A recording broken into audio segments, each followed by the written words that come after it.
सतगुरु संगत छोड़ के लाख वर्ष जपकी ने, इंद्री कर्म ना मोक्ष हुए फिर काल के अधीन।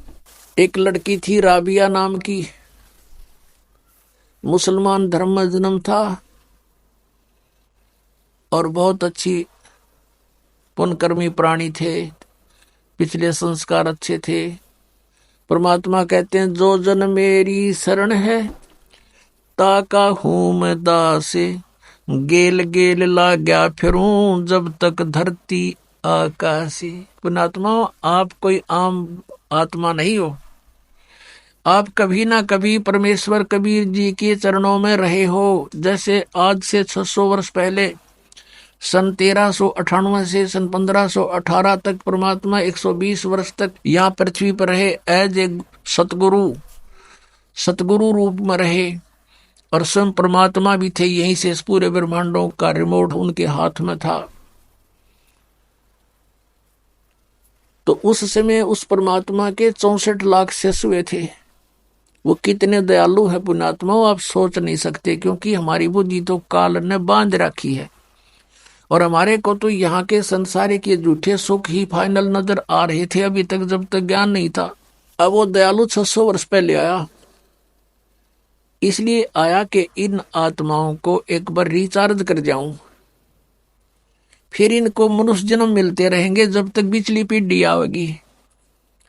ये कलयुग के प्रारंभ की बातें हैं। सन 1398 संवत 1455 ये ज्येष्ठ सुदी पूर्णमासी को परमात्मा सतलोक से चलकर आए, अपने निज स्थान से, उस ध्रुवलोक से, तेजो में स्थान सतलोक से, और एक कमल के फूल पर बनारस के अंदर काशी शहर में, शहर के बाहर वन में एक लहर तारा सरोवर में खिले कमल के फूल पर आकर प्रकट हुए। वो प्रथम चरण था कलयुग का। अब ये बिचली पीढ़ी, ये मध्य का समय है कलयुग का, और कलयुग का लास्ट जो होगा उसके विषय में बताया कि उसमें सब कृत गढ़ी प्राणी हो जाएंगे। कोई भी धर्म कर्म को नहीं मानेगा, शराबी कबाबी मांसाहारी, एज बहुत कम हो जाएगी, 20 वर्ष की उम्र मनुष्य की रह जाएगी एंड ऑफ द कलयुग में, कलयुग के लास्ट में। और उसमें 5 खंड होंगी, जैसे 15 वर्ष की उम्र में सभी मर लिया करेंगे, युवा भी हो लेंगे, ब्याह भी करवा लेंगे, बच्चे भी उत्पन्न हो लेंगे और मर भी लेंगे। और उसमें 5 वर्ष की लड़की विवाह होते ही 5 वर्ष की लड़की के बच्चे उत्पन्न होने लग जाएंगे कलयुग के लास्ट में, और बिल खोद के प्राणी रहा करेंगे। तो वो तो है एंड ऑफ द कलयुग। और अब है ये मध्य, और प्रथम पीढ़ी परमात्मा की जब मालिक आए थे वो थी, और अब है बिचली पीढ़ी।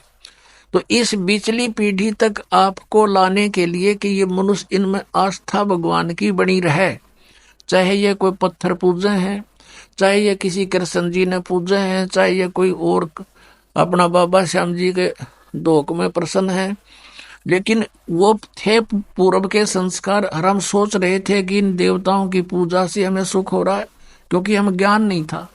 जैसे ये दास भगवान श्री कृष्ण का विशेष पुजारी था, भगवान विष्णु समझो, कृष्ण श्री राम, भगवान शंकर, हनुमान जी का पुजारी, यानी जैसे सारी कौड़ी भर रहे थे, पहले साधली साधना कराया करते थे। बाबा श्याम जी हमारा इष्ट देव यानी कुल देवता, और वो भी पूजा, और ये थे तब पिछले संस्कारी बताएं कुल की हमारी। तो उसमें जैसे हम स्कूल में पास होते थे शिक्षा में, तो अपने सोचा करते भगवान कृष्ण ने दया करती, फिर बाबा श्याम जी याद आ गया, बाबा श्याम जी ने दया कर दी, बजरंग बली की मेर जय हो, उसने मैं पास करा दिया। फिर विवाह हुआ, नौकरी प्राप्त हुई, संतान हुई, तो इन्होंने सोचा करते इन भगवान ठाठ कर दिए, और इनकी पूजा करते थे। आस्था थी और ज्यादा आस्था बढ़ती चली गई, क्योंकि सुख होने लगे। ये हो रहे थे पूर्व के संस्कार, प्रारंभ ही फल रहा था हमारा, और हम सोच रहे थे इनने मौज कर रखी है। तो ऐसे ही पहले ये सब होता रहा। तो परमात्मा 600 वर्ष पहले आए थे, और वो कहीं भी जा करके खड़े हो जाते थे, जैसे कोई मदारी तमाशा कराया करे, और खड़े हो जाते थे चौराहे पर या गली के बीच में गांव में, और वहां गाने लग जाते थे, अपना शब्द सुनाया करते थे। मानुष जन्म दुर्लभ है, ये मिले न बारंबार। तरवर से पत्ता टूट गिरे, बोर न लगता डार। परमात्मा ने ऊंची ऊंची आवाज में कहीं खड़े होकर बोलने लग जाते, आसपास के लोग इकट्ठे हो जाते, काफी झुंड बन जाता। और मालिक की आवाज तो लाउड स्पीकर से भी तेज थी, जहां जो बैठा है उसको वहीं सुन रहा है और आराम से बोल रहे हैं। और लीला थी उस मालिक की, परमात्मा के आगे क्या है लाउड स्पीकर। तो ऐसे सैकड़ों की संख्या में भक्त वहां जमा हो जाते, फिर प्रार्थना करते, हे भगत जी आजाद और डट जाओ हमारे गांव में। अच्छा भाई डट जाऊंगा, वो तो गए इस उद्देश्य से थे। फिर अगले दिन फिर परमात्मा शाम ने भी सुनाते, दिन में वो अपना धंधा करे थे, शाम ने फिर कराएंगे भैया जी हो। ऐसे लाखों लोग हो गए थे भगवान के, एक दिन में सैकड़ों जगह प्रकट हो जाते हैं भगवान। जैसे आज तो ये टीवी हो गए, एक व्यक्ति बोलता करोड़ों टीवियों में जाकर वो सारा अपना ज्ञान दे सकता है। उस समय ये भी नहीं थे, और ये होते तो कबीर साहब ने बोलन कौन देता, जैसे इस दास के साथ हो रही। अब जिस पर भी हमारा ज्ञान चलता है, ये नकली संत जब बंद करवा देते, बंद करो बंद करो, ये तो झूठ बोल रहा है, निंदा करता है। तो परमात्मा ने दूसरा तरीका अपना लिया, उस टाइम चलने की जरूरत ना पड़ी। तो ऐसे, और फिर उनको सुख हुआ नाम लेते, केवल प्रथम मंत्र देते थे भगवान उस समय। और बीच के ओनली ये 5 नाम जो आपको प्रथम मंत्र में दिए जाते, ये थे वो 5 नाम जो राधा स्वामी वाले गाटा जोड़ रहे हैं। 5 नाम, वो 5 भी नाम वो भी कोई ना काल के 5 होते हैं।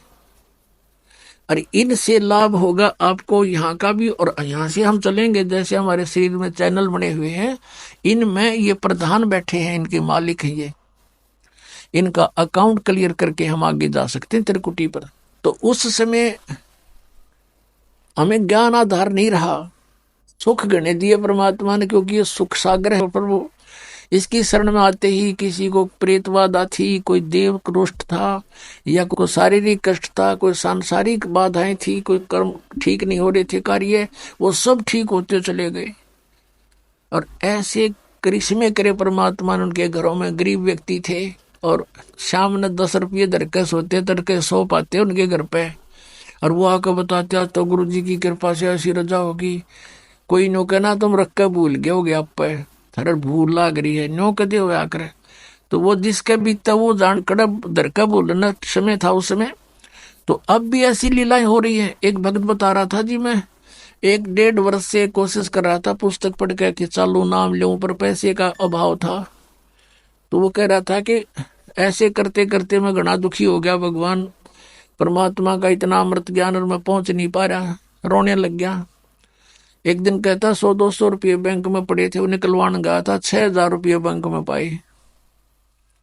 6,000 रुपये मेरे अकाउंट में जमा हुए पाए। लेकर छक्कर हो ये परमात्मा, या दया भी बख्श दी। अगले दिन ट्रेन पकड़ दी, बहुत दूर रहने वाला था बच्चा। तो ऐसी ऐसी लीलातियां लाखों करेगा परमात्मा आपके लिए। लेकिन आप किसी और को बताओगे, उनका झूठ बोल रहे हैं, क्योंकि उनके साथ कभी ऐसा हुआ नहीं। हुआ क्यों नहीं? क्योंकि उनको पावर का कनेक्शन मिला नहीं। जो मैनुअली जो कार्य होता है, पावर का काम उससे अलग होता है। तो यहाँ पावर का कार्य है, परमात्मा का कार्य है, ये जनसाधारण नहीं मान सकता इन बातों को। तो इस प्रकार परमात्मा ने वो 64 लाख शिष्य हो गए, सबको ये मंत्र दे दिया। फिर हम, क्योंकि ज्ञान हमें था नहीं, कोई भी बैकाले था, हिंदू और मुसलमान दोनों को उपदेश दिया करते भगवान। और कहा करते भाई हिंदू मुस्लिम दो नहीं भाई, 2 कहे सो नरक में जाई, एक पिता की संतान हो तुम, ये काल ने तुम्हारे को या आपस में दुश्मन बना दिया, बिन बिन बना के। बुद्धिमान लोग थे, मानते भी थे, लेकिन भक्ति करने से जो उनको सुख हुआ नाम से, तो भले ही वो किसी मजहब में रह रहे थे, लेकिन भक्ति मालिक वाली करते रहे अंदर से। लेकिन कुछ समय के बाद क्या होता है इस प्राणी के साथ, कि इसको सुख घना हो जाता है, क्योंकि वो मालिक सुखदाई है, ये दयालु परमात्मा है। इसकी जरा सी मेर से इतना सुख हो जाता है, जीव बौंदल जाता है, विचलित हो जाता है। फिर कुछ दिनों के बाद क्या हुआ, धीरे धीरे परमात्मा से दूर हो गए। कोई कह दे नहीं भाई भगवान तो भगवान है, ये कबीर भगवान नहीं है, ये अल्लाह नहीं है, ये तो झूठ बोलता है। ठीक है तुम्हें सुख हो गया होगा, छोटा मोटा कोई सिद्ध पिद्ध होगा यू ऐसे। तो इस तरह उन्होंने, हमें ज्ञान ना होने से अपने मजहब के लोगों ने परमात्मा से हमें पुनः दूर कर दिया, लेकिन उस मालिक का उद्देश्य था वो पूरा हुआ।